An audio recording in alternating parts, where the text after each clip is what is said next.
জাতিসংঘ অধিবেশনে যোগ দিতে নিউ ইয়র্কের পথে ডক্টর ইউনূস। কাল বাইডেনের সাথে বৈঠক। 11.5 বছরেও দেয়া হয়নি ত্বকী হত্যা মামলার অভিযোগপত্র। শিগগিরই প্রতিবেদন দেবে র্যাব। পরাজিত হলে আর কোনো নির্বাচন নয় বললেন ট্রাম্প।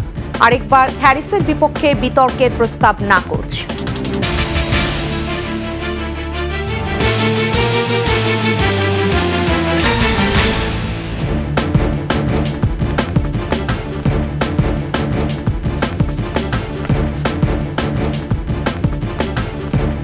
এতক্ষণ শুনছিলেন ফার্স্ট সিকিউরিটি ইসলামী ব্যাংক পিএলসি সংবাদ শিরোনাম।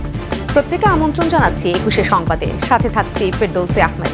দর্শক, 21 টেলিভিশনের সংবাদ একই সাথে সরাসরি দেখতে পাবেন আমাদের ফেসবুক পেজ www.facebook.com/2124 অনলাইনে।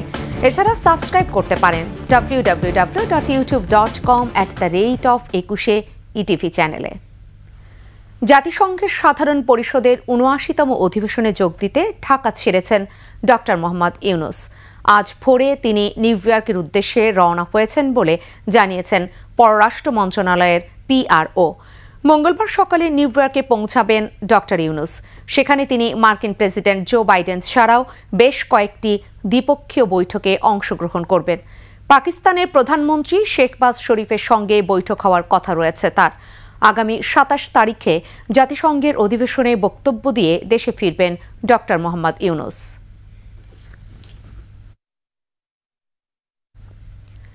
যুক্তরাষ্ট্রের প্রেসিডেন্ট জো বাইডেনের সঙ্গে হতে যাচ্ছে বাংলাদেশের অন্তর্বর্তী সরকারের প্রধান উপদেষ্টা ডক্টর মোহাম্মদ ইউনূসের দ্বিপক্ষীয় বৈঠক। জাতিসংঘ অধিবেশনের সাইড লাইনে বিরল এই বৈঠকটিকে ভূ রাজনৈতিকভাবে গুরুত্বপূর্ণ আখ্যা দিয়ে এর মধ্য দিয়ে রাজনৈতিক ও অর্থনৈতিক সাফল্য আশা করছেন বিশ্লেষকরা। আকবর হোসেন সুমনের রিপোর্ট। কোনো রাজনৈতিক সরকার প্রধান নয়, জাতিসংঘ সাধারণ পরিষদের ৭৯তম অধিবেশনে বাংলাদেশের প্রতিনিধিত্ব করবেন অন্তর্বর্তী সরকারের প্রধান প্রফেসর ডক্টর মোহাম্মদ ইউনূস। গেল ৩ দশকে জাতিসংঘের অধিবেশনের ফাঁকে বাংলাদেশের কোনো শীর্ষ নেতার সঙ্গে যুক্তরাষ্ট্রের প্রেসিডেন্টের বৈঠক হয়নি। এবারই প্রথম দ্বিপক্ষীয় বৈঠকটি বাংলাদেশের জন্য ভূ রাজনৈতিক গুরুত্ব বহন করছে। রাজনৈতিক পট পরিবর্তন এবং সাম্প্রতিক পরিস্থিতি নিয়ে ব্যাখ্যারও একটা সুযোগ বলে মনে করছেন সাবেক এই কূটনীতিক। মোদির দেখা করার অল্প দিনের মধ্যেই আমাদের মাননীয় প্রধান উপদেষ্টা যাচ্ছেন, এটাও কিন্তু আমি বলবো অত্যন্ত সময়োপযোগী হয়েছে। যেভাবে আমাদের এখানে গত ৩-৪ মাস যাবৎ যে সমস্ত ঘটনাবলী ঘটেছে, মোদি সাহেব নিশ্চয়ই তার খুব একটা সুব্যাখ্যা তিনি দিয়েছেন বাইডেনের কাছে আমি মনে করি না। সেখানে হয়তো বাইডেন একতরফা কিছু বিবরণ পেয়েছেন, সেটাই ব্যাখ্যাটা দেওয়ার একটা মস্ত বড় সুযোগ পেলেন আমাদের মাননীয় প্রধান উপদেষ্টা। আঞ্চলিক ও বৈশ্বিক প্রেক্ষাপটে যুক্তরাষ্ট্রের প্রেসিডেন্টের সঙ্গে এই বৈঠক সমর্থন যোগাবে। কারণ মার্কিন যুক্তরাষ্ট্র শুধু আমাদের দ্বিপাক্ষিক সম্পর্ক নয়, আঞ্চলিক এবং বৈশ্বিক প্রেক্ষাপটে আমাদের জন্য সমর্থন যোগানোর ক্ষেত্রে একটা গুরুত্বপূর্ণ ভূমিকা পালন করতে পারে এই মুহূর্তে।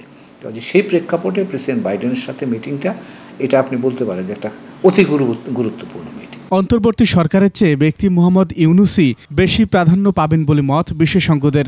তিনি তার ধারে এবং ভারে দুটোতেই যেটুকু কাটেন, তার ফল হিসাবে আমরা বেশ পজিটিভ কিছু পাব। আকবর হোসেন সুমন, 21 টেলিভিশন, ঢাকা। শুরু হয়েছে জাতিসংঘ সাধারণ পরিষদের ৭৯তম অধিবেশন। নিউ ইয়র্কে বসেছে 10 দিনের এই সম্মেলন। এরই মধ্যে বিশ্বের বিভিন্ন দেশের রাষ্ট্রপ্রধান যোগ দিচ্ছেন অধিবেশনে। তবে অনুপস্থিত থাকছেন চীন, রাশিয়া ও ফ্রান্সের প্রেসিডেন্ট। বার্ষিক অধিবেশনের আলোচ্যসূচিতে সংঘাত নিরসন, টেকসই উন্নয়ন লক্ষ্যমাত্রা অর্জন এবং উন্নয়নশীল দেশগুলোকে সাহায্য করা সহ বিস্তৃত বিষয় নিয়ে আলোচনা করা হবে। গুরুত্ব পাবে বিশ্ব জলবায়ু সংকট, মধ্যপ্রাচ্য যুদ্ধ পরিস্থিতি। উচ্চ পর্যায়ের বৈঠকের 1 সপ্তাহ হবে ঐতিহ্যগতভাবে নতুন অধিবেশনের মূল অনুষ্ঠান। 24 থেকে 30 সেপ্টেম্বর পর্যন্ত অধিবেশনের মাঝে বিভিন্ন আলোচনা অনুষ্ঠিত হবে। অধিবেশনের বিরতি থাকবে 29 সেপ্টেম্বর। 11.5 বছরে 70 বার তারিখ পেছানো হয়েছে। তারপরও নারায়ণগঞ্জের আলোচিত মেধাবী শিক্ষার্থী তানভীর মোহাম্মদ ত্বকী হত্যা মামলার অভিযোগপত্র আদালতে দাখিল করতে পারেনি র্যাব। স্বৈরাচার সরকারের পতনের পর অবশেষে নড়েচড়ে বসেছে তদন্তকারী সংস্থা। শিগগিরই সঠিক প্রতিবেদন দেওয়ার আশা তাদের। রবিউল ইসলামের ক্যামেরায় নারায়ণগঞ্জ প্রতিনিধি বিমল রায়ের তথ্যে ডেস্ক রিপোর্ট। 2013 সালের 6 মার্চ শহরের সুধিজন পাঠাগারে বই পড়তে গিয়ে নিখোঁজ হয় মেধাবী ছাত্র তানবীর মোহাম্মদ ত্বকি। দুদিন পর শীতলক্ষা নদী থেকে তার মরদেহ উদ্ধার করে পুলিশ।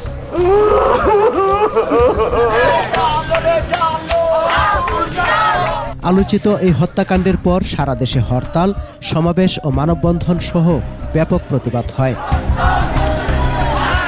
র্যাবের হাতে গ্রেফতার শওকত সুলতান ভ্রমর। আদালতে ত্বকি হত্যার স্বীকারোক্তিমূলক জবানবন্দিতে প্রভাবশালী উসমান পরিবারের এক সদস্যের নাম বলে দেয়।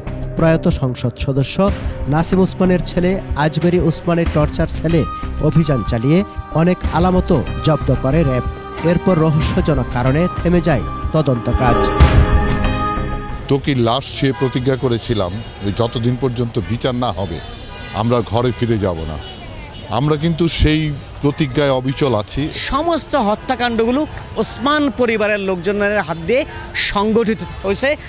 শেখ হাসিনার প্রত্যক্ষ মদদে এই ওসমান পরিবার এই বিষয়গুলো করেছে। শুরু থেকে ত্বকি হত্যার বিচারে সোচ্চার ছিল নারায়ণগঞ্জের সুশীল সমাজ। তদন্তের ধীর গতিতে হতাশ আইনজীবীরাও। এই হত্যাকাণ্ডের বিচার যদি না হয় নারায়ণগঞ্জবাসী কলঙ্কমুক্ত হতে পারবে না। অচিরেই এই অভিযোগপত্র বিজ্ঞ আদালতে দিয়ে তারপরে এই ত্বকি হত্যার বিচার ত্বরান্বিত করা উচিত। তবে আওয়ামী লীগ সরকারের বিদায়ের পর তদন্তে গতি পেয়েছে। আবারও ঘটনাস্থল পরিদর্শন ও স্থানীয়দের সাথে কথা বলেছে তদন্তকারী সংস্থা। 5 জনকে গ্রেফতার করে 164 ধারায় জবানবন্দি নেওয়া হয়েছে। তদন্তের শুরুতে যেমন বেশ কিছুটা অগ্রগতি ছিল, মাঝখানে কিছুদিন স্থবির হয়ে থাকার পরে এটা আমরা পুনরায় তদন্তে গতি পেয়েছে। এর অন্যতম প্রধান কারণ হচ্ছে আমরা র্যাব হেডকোয়ার্টার্সের সহায়তা পাচ্ছি। শিগগিরই তদন্ত শেষ করে প্রতিবেদন দেয়া হবে বলেও জানান র্যাবের এই কর্মকর্তা। খুব দ্রুতই একটি সুষ্ঠু রিপোর্ট ইনশাআল্লাহ দিতে পারব। সমর ইসলাম, ডেস্ক রিপোর্ট, 21 টেলিভিশন। পরাজিত হলে আগামীতে আর কোনো নির্বাচনে অংশ নেবেন না বলে জানিয়েছেন ডোনাল্ড ট্রাম্প। গত সপ্তাহে বেশ কয়েকবার হারের শঙ্কা প্রকাশের পর এবার সাংবাদিকদের প্রশ্নের জবাবে এমন মন্তব্য করলেন তিনি। এদিকে আরেকবার ট্রাম্পের সঙ্গে বিতর্কের আগ্রহ প্রকাশ করেছেন ডেমোক্র্যাট প্রার্থী কমলা হ্যারিস, তবে নাকচ করেছেন ট্রাম্প। অপরদিকে দেশটিতে প্রেসিডেন্ট নির্বাচনের আগাম ভোট গ্রহণ চলছে। 20 সেপ্টেম্বর শুরু হওয়া ভোট চলবে 2 নভেম্বর পর্যন্ত। খাগড়াছড়ি ও রাঙামাটিতে 72 ঘণ্টা সড়ক ও নৌপথ অবরোধের তৃতীয় দিন আজ। তৃতীয় দিনে পরিস্থিতি অনেকটাই শান্ত রয়েছে। আজও খাগড়াছড়ি ও রাঙামাটি থেকে দূরপাল্লার কোনো যানবাহন ছেড়ে যায়নি। কেবল শহর ও শহরতলিতে হালকা যান চলাচল করছে। এদিকে অবরোধের কারণে নিরাপত্তা ব্যবস্থা জোরদার করা হয়েছে। জেলার বিভিন্ন স্থানে অতিরিক্ত পুলিশ মোতায়েন রয়েছে। তবে বান্দরবানে অবরোধের তেমন কোনো প্রভাব পড়েনি। খাগড়াছড়ি ও রাঙামাটিতে সহিংসতার প্রতিবাদে চুম্ম ছাত্র জনতা সমাবেশ থেকে 3 পার্বত্য জেলায় অবরোধের ডাক দেওয়া হয়। এতে আঞ্চলিক সংগঠন ইউপিডিএফ অবরোধ কর্মসূচির প্রতি সমর্থন জানায়। আর এই সাথেই শেষ করছি 21 সংবাদ। যাবার আগে ফার্স্ট সিকিউরিটি ইসলামী ব্যাংক পিএলসি সংবাদ শিরোনামগুলো আরও একবার। জাতিসংঘ অধিবেশনে যোগ দিতে নিউ ইয়র্কের পথে ডক্টর ইউনূস, কাল বাইডেনের সাথে বৈঠক। 11.5 বছরেও দেয়া হয়নি ত্বকি হত্যা মামলার অভিযোগপত্র, শিগগিরই প্রতিবেদন দেবে র্যাব। পরাজিত হলে আর কোনো নির্বাচন নয় বললেন ট্রাম্প। আরেকবার হ্যারিসের বিপক্ষে বিতর্কের প্রস্তাব নাকচ।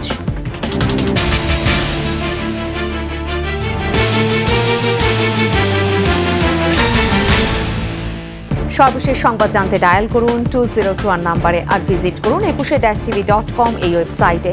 ফেসবুকে ভিজিট করতে পারেন www.facebook.com/2124 অনলাইনে। এছাড়া সাবস্ক্রাইব করতে পারেন www.youtube.com/21etv চ্যানেলে। এতক্ষণ সাথে থাকার জন্য ধন্যবাদ।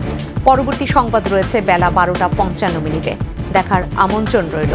21-এর সাথেই থাকুন।